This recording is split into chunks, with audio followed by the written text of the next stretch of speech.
America's Voice Live with Steve Gruber. Welcome to America's Voice Live. I'm Steve Gruber. Today, Tuesday, May the 28th. Let's get to today's top stories. Thank you for being here. Hope you had a terrific Memorial Day weekend. Well, the hush money show trial wrongfully brought against President Trump in New York is finally, thankfully, mercifully near its end. Closing arguments began this morning and a verdict expected within the week. I'll bring on Trump legal surrogate David Gelman to give us the details and his take lately. Also, memos released this past weekend by the National Archives over emails that Joe Biden received and transmitted from a fake account, causing an extreme threat to national security. I'll have the details on that coming up as well. And then later, the Oregon Department of Education is targeting a faith-based group that helps high-risk children in the area. The reason? Because of their religious character. Stick around and I'll bring you the general counsel at the American Family Association, Abraham Hamilton III, to discuss the details. But first, we start here.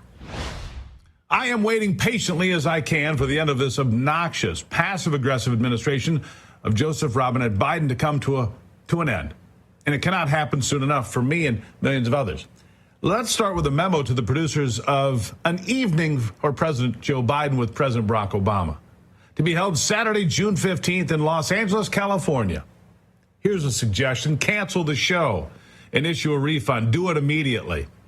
Cancel this farce of a fundraiser that'll be hosted by Jimmy Kimmel alongside Julia Roberts and the loose cannon George Clooney. Cancel this conversation between a man who acts like he does not know he's the president and a former president who does not understand he's a bad actor.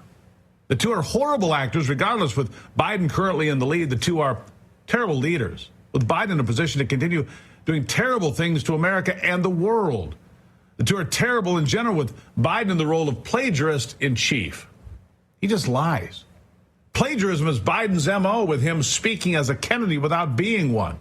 Plagiarism is Biden's legacy, featuring the words of RFK and the phrases of JFK, and helpfully, it's all on video, thankfully. Listen to this. Cannot measure the health of our children, the quality of our education, the joy of their play. If the gross national product does not allow for the health of our children, the quality of their education, or the joy of their play. Let us pledge that our generation of Americans will pay any price, bear any burden, accept any challenge, and meet any hardship to secure the blessings of prosperity and the promise of opportunity for our children. We shall pay any price, bear any burden, meet any hardship, support any friend, oppose any foe to assure the survival and the success of liberty. Plagiarism is Biden's nature. It is who he is, making him unfit to do much of anything because he is inherently dishonest. I mean, he makes Michael Cohen look credible. Here's another strange lie he's been telling lately, and I think you should hear it. I was appointed by the fellow I ran against when I was 29 years old to the Naval Academy. I was one of 10. I wanted to play football. And the day I was supposed to go down for the interview, a classmate of mine who was also one of the 10 appointed to be chosen from, named Steve Dunning, came to pick me up. And I had found out 2 days earlier they had a quarterback named Roger Staubach and a halfback named Joe Bellino. I said, oh, I'm not going there. I went to Delaware. Except there's no record of any of that happening ever, because it didn't. But if Democrats want to pay $250 a ticket to see Biden bomb on stage, if they want to see his performance of a karaoke with Obama, if they want to hear this duet between a fool and a fabulist, who am I to object? If Biden wants to plagiarize before a live studio audience, or if Obama wants to speechify and network with studio executives afterwards, well, we're not going to stop him. More to the point, why should we stop Biden and Obama from making fools of themselves anyway? Let them play president when Biden is out of office. The more Biden confirms our worst fears that he is unable to serve, protect, and defend the Constitution of the United States, the more likely our enemies, foreign and domestic, will do their best to harm us. It's clear. The more Biden confirms what we already know, that our enemies do not fear him, do not respect him, the more likely it is that our enemies will try to do us harm. Yes, around the globe and at home. The more Biden confirms what even his supporters know, that he is unable to faithfully execute the office of President of the United States, the more unlikely his presidency becomes, and the more dangerous it becomes for all of us with every day. If no Democrat has the decency, the common decency, to tell Joe Biden to step aside, to leave the stage and return to his basement, the voters surely will. And there are plenty of more bad polls for Biden just this weekend to confirm that he is on his way out. We cannot afford to listen to more of the same, especially when we know the words are not his, and the ones that are, well, they're not true. We know what Biden fails to recognize, that words alone are meaningless. Does Israel care that Biden is a Zionist, or that he says he would be one if he were Jewish? Do the people of Israel care that Biden says he is with them, that he is one of them, when his actions say the opposite? Do they care when he blocks military equipment in the fight against terrorists? What does it matter what he says when he withholds intelligence and stops helping eradicate Hamas? What matters is the record, not the rhetoric. Words cannot repair or reverse Biden's record of failure and incompetence, which is remarkable. Consider Biden's story about confronting a gang leader, the infamous Corn Pop, during the summer of 1962. Remember this? And Corn Pop was a bad dude, and he ran a bunch of bad boys. And I did, and back in those days, to show how things have changed, one of the things you had to use, if you used pomade in your hair, you had to wear a bathing cap. And so he was up on the board, wouldn't listen to me. I said, hey, Esther, you, off the board, or I'll come up and drag you off. Well, he came off, and he said, I'll meet you outside. Yeah, Corn Pop was a bad dude. Now, he claims that he backed old Corn Pop down with a 6-foot length of chain, and he apologized to Corn Pop for calling him out, and he said that was the end of it. Biden casts himself in the role of savior as a swimming pool security guard superhero who faces down Corn Pop and sends the Romans fleeing. The tale is, to borrow one of Biden's favorite words, malarkey. The image of Biden as the defender of the downtrodden, as the tribune of the poor and dispossessed, is laughable, nauseating.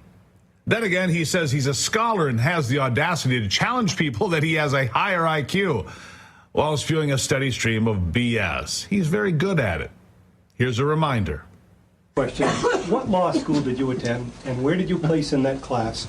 And the other question is, could you quickly? I think I probably have a much higher IQ than you do. I suspect. I went to law school on a full academic scholarship, the only one in my class to have a full academic scholarship.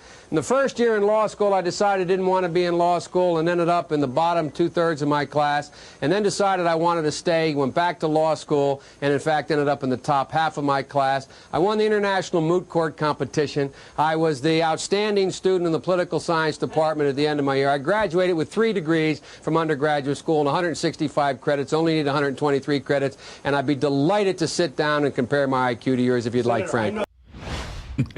He excels at hubris. His arrogance is quite something. He says he went to law school on a full academic scholarship, except he did not. He says he graduated in the top half of his class, except, again, he did not. He says so many things, except none of them are true. None of them. Julia Roberts and George Clooney can say whatever they want. After all, they play make-believe for a living. They've amassed great fortunes by pretending to be things that they are not. Seems Joe Biden's done the same to a great extent. So let them pretend some more. Let them pretend Biden is great and deliver the lines as if they really mean them. Of course they don't. Let them say Obama is also wonderful and great. Let them play make-believe all they want, but please do not let them wheel or walk Biden to the stage. Let them have the courtesy to wait until Biden leaves office before they call this disaster of a presidency a success. Let them nod and applaud after January 20th, 2025, when Biden returns to Delaware and a new president takes the oath of office. Give us a break. This is no time for third-rate politicians or second-hand hucksters selling political snake oil. The time of Biden and Obama really has passed now. To their actions, we assign what Biden's purported scholarship lacks: footnotes, verification, and integrity. Biden and Obama are footnotes in a larger and more impressive story about renewal. This story, with its climax, comes Tuesday, November 5th, 2024. It is ours to write. We intend to write this story for what it is, nonfiction, not fake news. We shall write this story and so give America a new birth of freedom. We shall overcome. Oh, by the way, before I go, I did find one factual quote from Joe Biden about that event with Corn Pop back at the swimming pool. And it is true, I believe. You tell me. Listen. And by the way, you know, I sit on the stand and it get hot. I got hairy legs that turn blonde in the sun. And the kids used to come up and reach in the pool and rub my leg down so it was straight, and then watch the hair come back up again. They'd look at it. So I learned about roaches. I learned about kids jumping on my lap. And I've loved kids jumping on my lap. I love kids jumping on my lap. See, he does tell the truth. Honestly, a bit hard to watch. That man is only president because the media and Hollywood celebrities lie to you about him. It's time we say no more. It's time we get together, get out and vote. Do not sit this one out, folks. We cannot afford you on the couch. We need action.